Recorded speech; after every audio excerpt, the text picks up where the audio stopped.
سلام به همه شما عزیزان. امیدوارم هر جا که هستید خوب و خوش باشید.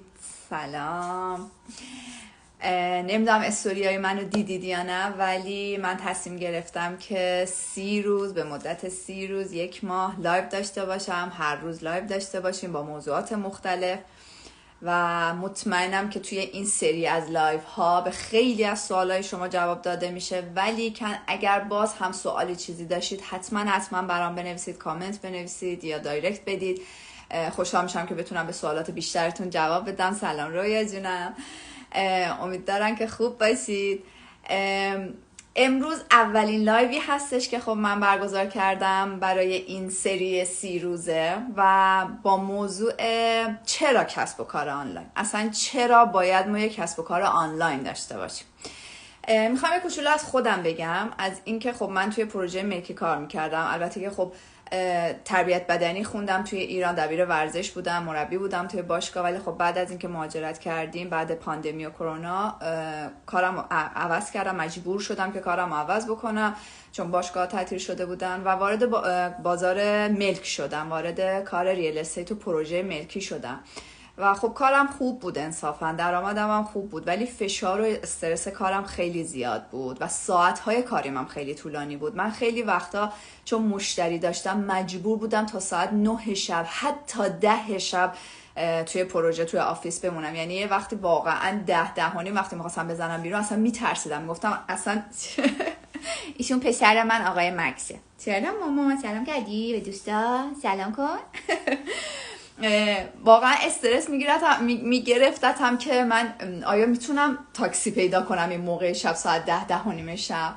و خلاصه که سختی کار زیاد بود با اینکه درآمد خوبی داشتم، ولی خب همش پیش خودم فکر میکردم که چجوری میتونم یه کاری داشته باشم که ساعت کاریم کمتر باشه. من هر روز باید 10 صبح توی آفیس میبودم تا 6 بعد از ظهر، یعنی 8 ساعت کامل من توی آفیس باید میبودم.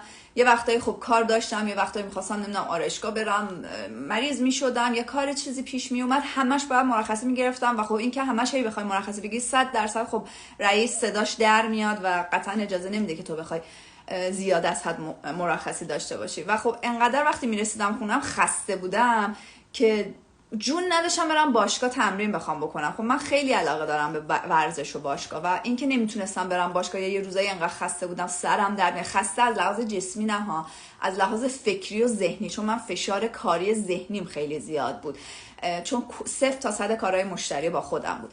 میدونم که خیلی از شما دوستا و عزیزا که اینجا پیش من هستید و دارید این لایو رو نگاه میکنید، چه حالا الان به صورت لایو چه بعداً تماشا میکنید، میدونم که خیلیاتون مثل منید، یعنی درک میکنید من رو که چقدر فشار و استرس یه کار میتونه زیاد باشه. یه سری از کارها خب جنبه فیزیکی داره، یعنی فشار فیزیکی رود زیاده، ولی یه سری از کارها هم فشار فیزیکی رود نیست، مثل کار من که خب پشت آفیس بودم و پشت میز بودم و مشتری که میومد فقط پروژه رو پرزنت میکردم و حالا 4 تا واحد بهش نشون میدادم. واحدهای پروژه‌مون پشت دقیقاً آفیسمون بود، یعنی از لحاظ فیزیکی واقعا من خیلی اذیت نمیشدم، از لحاظ جسمی فشار جسمی نداشتم، ولی واقعا فشار ذهنی خیلی زیادی داشتم چون واقعا میگم فشار کارم خیلی زیاد بود و میدونم خیلی از شما هم همینطورید. فشار و استرس کارتون خیلی زیاده، ساعت‌های کارتون خیلی طولانیه و وقت برای خودتون ندارید، وقت برای خانواده‌تون ندارید. و اینکه چرا کسب و کار آنلاین بهتر هستش و چرا اصلا باید وارد کسب و کار آنلاین بشیم، یکی از بزرگترین دلایلش همینه که الان گفتم، که فشار کار آفلاین خیلی زیاده، ساعتهای کاریش طولانیه و دست خودت نیست، یعنی نه تو اختیار زمان تو داری، نه اختیار روز کار تو داری، اختیار هیچی تو نداری و وابسته به یک شرکت و یک آفیس هستی و اگر خدای نکنه فردا روزی اون آفیس نباشه، اون شرکت نباشه، تو هم خدا نگهدار، یعنی عذرتو میخوان و تمام. ولی وقتی تو کنار همون کارت یه کار آنلاین برای خودت شروع بکنی، یک کسب و کار آنلاین داشته باشی، هوشمندانه وارد این فضای آنلاین بشی، اون وقت دیگه فردا روزی اگه کاری یعنی کارت، کسب و کارت، یا حالا چه بیزینس برای خودت داشته باشی آفلاین، چه برای کسی بخوای کار بکنی، کارمند باشی، استرس و نگران این نیستی که اگه من کارم از بین بره، دست بره یا مشکلی پیش بیاد، درآمدم از کجا میخواد بیاد، چه جوری میخوام زندگی رو بگذرونم. چون دیگه اون وقت اون پلن بی دومو گذاشتی، از قبل آلردی درستش کردی و درآمد آنلاین رو استارتش رو زدی. پس الان چیزی که هستش اینه که کار آنلاین قطعا میتونه خیلی مزایای بیشتری از کار آفلاین داشته باشه و یکی از مهمترین هاش اینه که شما محدودیت زمانی و مکانی ندارید دیگه. نه برای کسی دارید کار میکنید، نه آقا بالا سر و رئیسی دارید، کسب و کار خودتو داری، هر ساعتی از شبان روز که بخوای روش میتونی کار بکنی.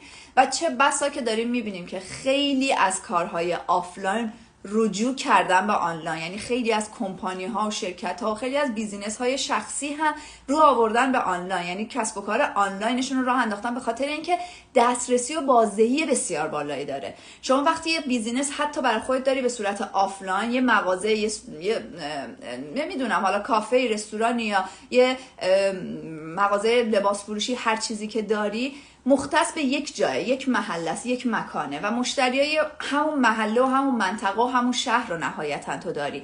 ولی وقتی بازار آنلاین رو راه اندازی میکنی قطعا وسیع‌تر و گسترده‌تره و تو بازدهی بیشتری داری، مشتریای بیشتری هم داری، یعنی دسترسی خیلی بالاتر و بیشتر میشه، حتی توی همون کسب و کار خودت که اگه آفلاین کسب و کار داشته باشی.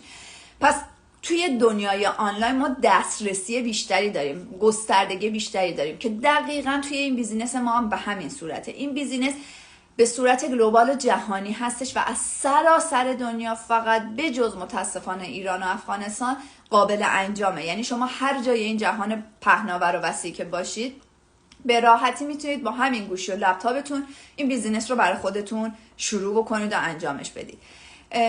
یکی دیگه از مزایای خیلی خیلی مهمه این که داشتن شما بخواید بیزینس آنلاین داشته باشید اینه که میتونید به راحتی این گوشی و لپتاپ بذارید تو جیبتون، هر جای دنیا که خواستید سفر کنید، هر جایی که خواستید برید، یعنی از هر جایی که خواستید بتونید این کار رو پیش ببرید بدون اینکه هیچ محدودیتی داشته باشید و وقت بیشتری برای خودتون و خانواده عزیزانتون داشته باشید. الان مثلا من اگه هنوز کار کارمندیمو داشتم دیگه نمیتونستم پیش این فسقل خام باشم، دیگه نمیتونستم از توی خونه کنار مکس بخوام کار بکنم، یعنی 8 ساعت روزم رو باید بیرون از خونه کار میکردم و 8 ساعت باید این بچه توی خونه تنها میمون.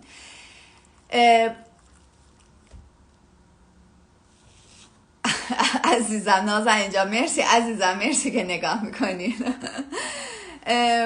پس داشتن یک کسب و کار آنلاین میتونه مزایای خیلی خیلی زیادی برای ما داشته باشه و دنیای آنلاین کاملا متفاوت از دنیای آفلاینه و البته که میدونم برای خیلی از ماهایی که، یعنی من خودم هم خب کارمند بودم، برای خیلی از ماهایی که کارمند هستیم ذهنیت داشتن بیزینس یه خورده سخت و سنگینه. ذهنیت این که یهویی بخوایم از دنیای آفلاین خداحافظی کنیم و وارد دنیای آنلاین بشیم واقعا سخته و نیاز به زمان داره. ولی اگر واقعا یه دلیل قوی برای خودمون داشته باشیم که بدونیم آقا چی میخوایم از زندگی، میخوایم به کجا برسیم، میخوایم چه شرایطی رو تجربه بکنیم، میخوایم توی زندگیمون از نقطه ای که هستیم به چه نقطه‌ای برسیم، اینا رو وقتی برای خودمون واضح بدونیم که هدفمون چیه، قطعا میتونیم که تصمیم بهتری بگیریم. برای خود من به شخصه من داشتن زمان و مکان کاریم دست خودم خیلی مهم بود، یعنی اینکه دیگه رئیس آقا بالا سر نداشته باشم و خودم هر ساعتی از شب و روز که دلم میخواد کار کنم برام خیلی مهمه. چون واقعا یه روزایی که زمستون بود و خیلی هوا سرد بود، برف و بارون زیاد بود،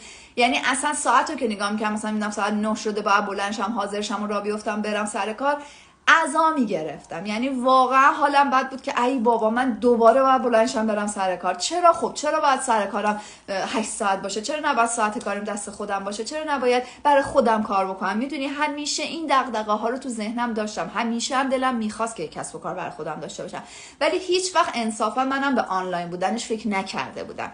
یعنی پیش خودم میگفتم که مثلا یه دونه جیم کوچیک برای خودم بزنم، هوم جیم مثلا بزنم، یا یه دونه کافی شاپ کوچیک یا یه قرفه‌ای بخوام بگیرم توی یه جایی. همیشه به این جور کسب و کارهای آفلاین یعنی فکر می‌کردم، ولی میگفتم برای خودمه. اون وقتی که لااقل اون موقع میدونم که خودم رئیس خودم، ساعت کارم دست خودمه. ولی وقتی با این موقعیت آشنا شدم دیدم چقدر میتونه خواسته های من بیشتر از اون چیزی که توقع دارم پاسخ داده بشه، به دلیل اینکه من فقط اون موقع میخواستم یه کار برای خودم داشته باشم، ولی به اینش فکر نکرده بودم که خب اگه من همون هوم جیمو برای خودم بزنم یا همون کافه رو برای خودم بزنم، بازم محدود به یه جام، بازم محدود به یه مکان و یه محله خاصم. ولی وقتی وارد دنیای آنلاین بشم قطعا خب این دسترسی خیلی خیلی بزرگتره. من الان فقط مشتری از توی مثلا استانبول و ترکیه و اروپا ندارم، من به صورت جهانی، یعنی آمریکا، کانادا، استرالیا، از سر تا سر جهان افراد هستن که بیزنسشون رو دارن با من شروع میکنن، خدا رو شکر، و من به عنوان منتور کنارشون هستم، کمکشون میکنم، آموزش‌ها رو در اختیارشون میذارم که گام به گام با هم دیگه پیش بریم. امروز میخواستم در مورد این مطلب باهاتون صحبت بکنم، یه کوچولو توضیح بدم در مورد این که خب تفاوت بین کسب و کار آنلاین و آفلاین چی هستش. خب قطعا خیلی خیلی خیلی توضیحات بیشتری هستش که خب از اونجایی که دوست ندارم لایوام خیلی طولانی بشه، خسته کننده بشه، دوست دارم لایوهای کوتاه باشه، یعنی 1 رو 20 دقیقه نهایتا، مگر اینکه سوالی چیزی ببینم که بخوام جواب بدم. به همین دلیل امروز میخوام لایو تا همین قسمت آقای مکس کجا میری تا همین قسمت تمومش بکنم. بک‌گراند بنده دلم عشق مامان. میخوام لایو امروز تا همینجا تمومش کنم. اگر دوستایی هستن، من میدونم خیلی از دوستان هستن که توی این پیج از ایران هستن و متاسفانه میدونید که این بیزنس از داخل ایران امکان پذیر نیست، ولی اگر دوستانی، آشنایی یا فامیلی رو دارید که خارج از ایران زندگی میکنه، حالا یه دانشجو هستن یا اقامت دارن یا اجازه کار رسمی دارن توی یه کشور دیگه به غیر از ایران و افغانستان و فکر میکنید که این موقعیت میتونه براشون مناسب باشه، حتما این لایو رو براشون بفرستید. شاید من بتونم کمکشون بکنم که کنار کار فول تایمشون یا کنار تحصیل دانشگاهشون یا اصلا اگه خانه‌دار هستن، ما دوستان زیادی داریم که خانه‌دار بودن یا تازه بچه دار شدن و دلشون میخواست خب کنار بچه‌هاشون باشن و نرن سر کار، این موقعیت میتونه براشون مناسب باشه. اگه دوست داشتید حتما برای دوستان عزیزانتون بفرستید و اگه سوالی هم داشتید حتما بر من بنویسید تا به امید خدا فردا با یه موضوع دیگه و یه لایو دیگه در خدمتتون خواهم بود. امیدوارم هر جا که هستید سالم و سلامت باشید، بهترینا براتون اتفاق بیفته. در پناه خدا نگهدار.